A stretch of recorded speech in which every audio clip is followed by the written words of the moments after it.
Before we get started, I want to share some really exciting news with you. Registration is open right now for our next set of group coaching sessions. These sessions begin in January, and of all the things that I offer to this audience, they are the most powerful thing I have. So if there's anything you want to invest your time and money in right now for you, I highly recommend the group sessions. You can find them at www.covertnarcissism.com. These sessions, we focus on you taking back control of your own internal world, your mental and emotional health. We don't focus on whether you leave or stay because you know what? Either way, you need to be a healthier person. You need to be a more peaceful person. So this is about you taking charge of that part of your life and of who you are, putting the remote control to your happiness back in your pocket. So I really, truly hope you can join us. These are 6-week-long sessions. We meet 2 hours every week on Zoom. They're small groups, only 10 people. So grab your spot now. Don't let this one get by. Again, it's www.covertnarcissism.com. Welcome to the Covert Narcissism Podcast. I'm your host, Renee Swanson. Is my partner a narcissist? Really? Really? Is he or she actually a narcissist? Yes, there's some signs, but it doesn't feel quite right. You know, you can wear your mind out trying to determine if your partner is really a narcissist or not. And I want to tell you, ultimately, this does not matter. Whether he or she actually is not the point. It doesn't truly matter. What matters is how they treat you. No matter what label you put on it, abuse is abuse. And abuse is wrong. Now, I'm Renee Swanson, creator of the Covert Narcissism Podcast and the Covert Narcissism Group, a support group on Facebook for narcissistic abuse victims. And I want to dive into this difference between overt and covert narcissism.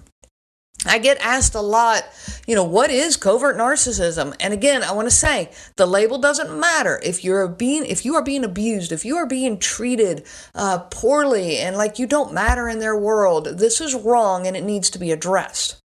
So the definition of narcissism for me personally, when I found out, when somebody really introduced me to that, was when I was exploring what was wrong in my marriage and trying to figure out what was going on. I was 15 years into this marriage. And the definition of narcissism didn't seem quite right, and especially the stereotype. We think of narcissist and we think of someone who's loud, they're boisterous, they're the life of the party. When they walk in, they're the center of the universe, and everyone seems to love to give them attention. They're the smartest person they know, clearly, and they're the funniest person that they know. And this just wasn't my husband. It didn't describe him. He was not the life of the party. In fact, when we went to social events, he would often sit off by himself. He would sit in a corner and he didn't engage with the others, and he seemed gloomy and sullen and isolated. And then later he would actually complain sometimes that nobody included him. So he wasn't the life of the party, but rather he was the victim of the party. A narcissist, somebody who we think of as that loud, boisterous person, they're like the hero of the world. I did all this great and wonderful stuff. But a covert narcissist, or someone whose narcissism plays out more covertly, they're not the hero of the world, they're the victim of the world. You see, covert narcissists play that victim role incredibly well. They hang on to it for all they're worth. No one at that party included me. What they fail to see is that people include themselves. When you go to a party, you engage with the people or you don't. But if you engage with them, they'll include you. And if you don't, they're not. Others, engaging with what's going on, and that's how in the end they end up included. But a covert narcissist doesn't see this. They don't see the effort that's being put in by others. Instead, they're just jealous of the attention that these other people are getting. They sit on the sidelines and they sulk. They believe that everyone else has all these wonderful things just handed to them and that they have nothing. But they don't see the effort that other people put in. They still carry, like I said, all these traits of narcissism.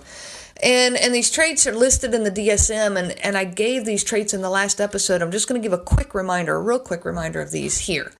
Number 1, self-importance. 2, fantasies of unlimited success. 3, believes he or she is special. 4, excessive admiration. They require excessive admiration. Number 5, a sense of entitlement. Number 6, they're interpersonally exploitative. Number 7, they lack empathy. Number 8, envious of others. And number 9, arrogant and haughty. Now, what's not in this list? I want to explore that for just a minute. What is not in this list is someone who is loud and boisterous. It doesn't say that in there. Someone who's the life of the party and the center of attention. It doesn't say that in there. It doesn't even say in there someone who is physically violent or aggressive. It doesn't say in there someone who constantly cheats on their partner.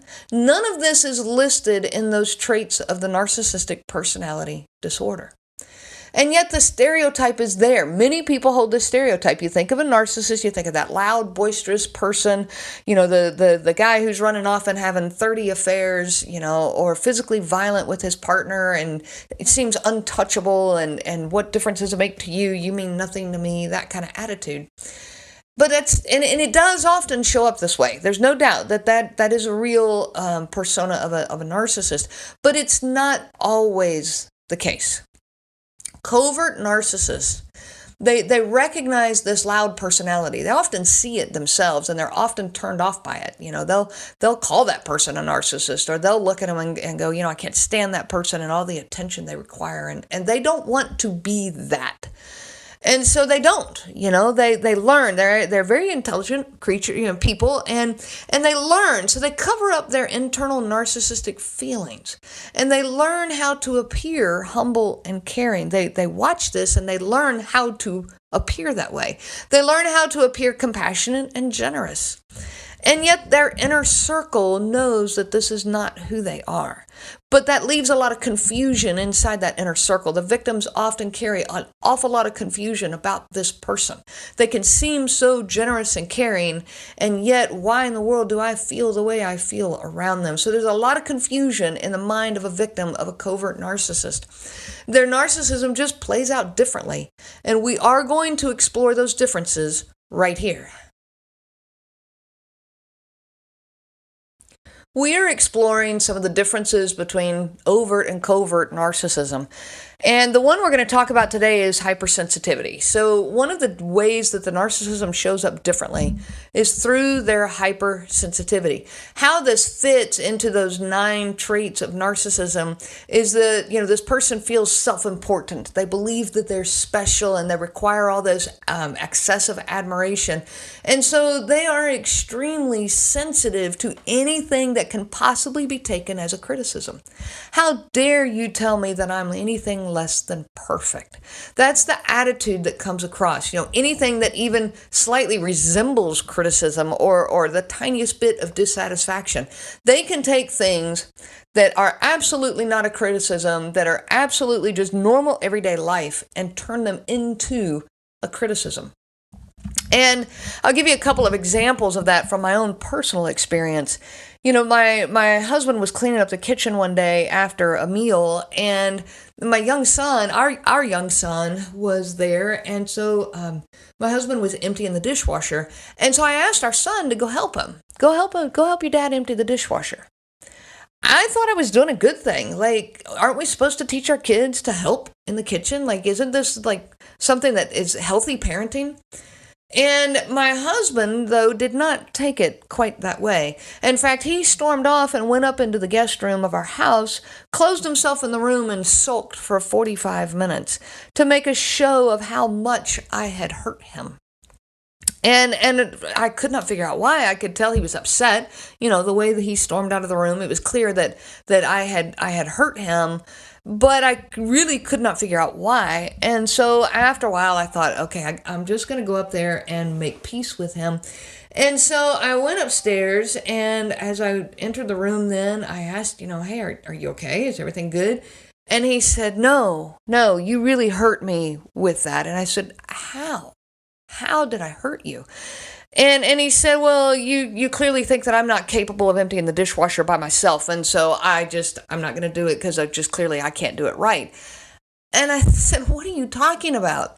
I said, I asked our son to help you because I want our son to learn good skills and good traits of helping in the kitchen. But he didn't take it that way. He took it as though I was telling him he was less than perfect. He was not capable of emptying a dishwasher. Another example is we were parked in the garage. He had already parked in the garage, was headed in the house, and I pulled into the garage, and his car was scooted over really close to my side of the garage, to where the van would be. And so I squeezed my van in there, but it was really tight between the stuff on the side and his car. And as I was getting out of the van, I was kind of squeezing out of the driver's door, and I was squeezing between the mirrors then, between the two vehicles. He happened to walk out from the house right that moment into the garage. And I said to him, I said, "Hey, honey," I said, "can you scoot your car over a little bit?" Well, that's all it took. He stormed into the house, slammed the door, went out in the backyard, and sulked around in the backyard for like 15 minutes. When I went in the house, he was still out there in the backyard, just pacing back and forth and clearly, visibly upset.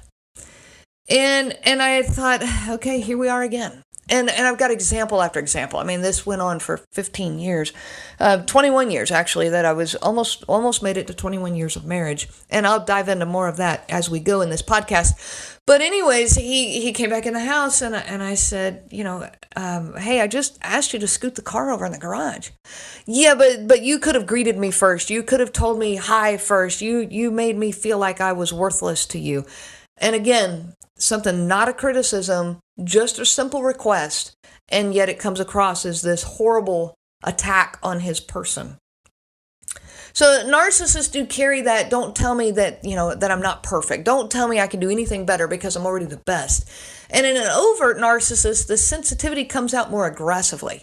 It's going to come out as anger and rage and violence, and they might hit you. They might threaten to hit you, so it's intimidation, and they might throw things to scare you, and all the yelling to scare you, all of these things, because they want to control you by fear and intimidation. But a covert narcissist, it doesn't come out that way. They still have that hypersensitivity. They still think, how dare you tell me I'm anything less than perfect? But it comes out instead as depression and gloominess and sulking in the corner. And they're going to make sure that you see how hurt they are. They're going to do these things visibly. So they want to make sure that you recognize that you have really hurt them. Because they don't control you by fear and intimidation. They control you by guilt. They control you by that desire that's in you to be a good person and a compassionate person. And so this big show of being hurt controls your emotions because it leads you to feel guilty, and it leads you to then go try to make everything right with them because you don't like inside feeling guilty. You carry that blame that you have hurt them, and so you go and try to fix this. The victim of an overt narcissist, they're afraid to leave, but they're afraid for their own safety. They're afraid for their kids' safety. This is, again, they're controlled by fear. But a covert narcissist, their victim is not afraid of that angry outburst and violence. Instead, they feel responsible. They're afraid to leave because they think they might be wrong. Maybe he's right that I hurt him, and so I have to stay. I'm not even sure he is a narcissist because he doesn't quite fit the description.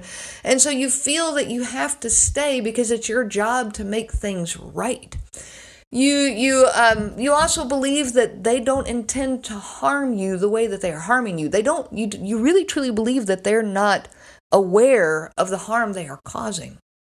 You might say, "Oh, they're just depressed. They don't have a good self-esteem, and so I have to keep trying to help them." And so the victim of a covert narcissist, you will pour everything you have into helping them. And you stay for years, decades, because you're not convinced that they mean to harm you. And you are convinced that you can help them and that you can build them up. And so that's where the covert narcissism, that's the trap where you get stuck and you get caught. An overt narcissist, that relationship, people are afraid to leave. They're afraid for their safety. But in a relationship with a covert narcissist, people feel responsible to stay. So I hope this makes sense. I hope this helps. This is just one of the ways that the difference is there between an overt and covert narcissist. And both are incredibly damaging. I don't want you to think for a minute that I think one is worse than the other or this one's worse than the other. It's like trying to compare apples and oranges. They are two different ways that narcissism plays out. The damage is different. The effects are different. The process of getting out is different. all of this. So we are going to continue exploring these differences between overt and covert narcissism in this podcast. I hope that you can join us for every single episode. Don't miss any. Hit that like button, hit that follow button, and let's start building this and teach our world what covert narcissism is. You have been listening to the Covert Narcissism Podcast with your host, Renee Swanson. Be sure to check out our website at www.covertnarcissism.com. There you will find many resources just for you to help you on this journey. You can also reach out to me by email at Renee, RENEE, at cnglifecoaching.com. Those letters are CNG, as in Covert Narcissism Group. I do look forward to hearing from you. I wish you so much peace on your journey of healing.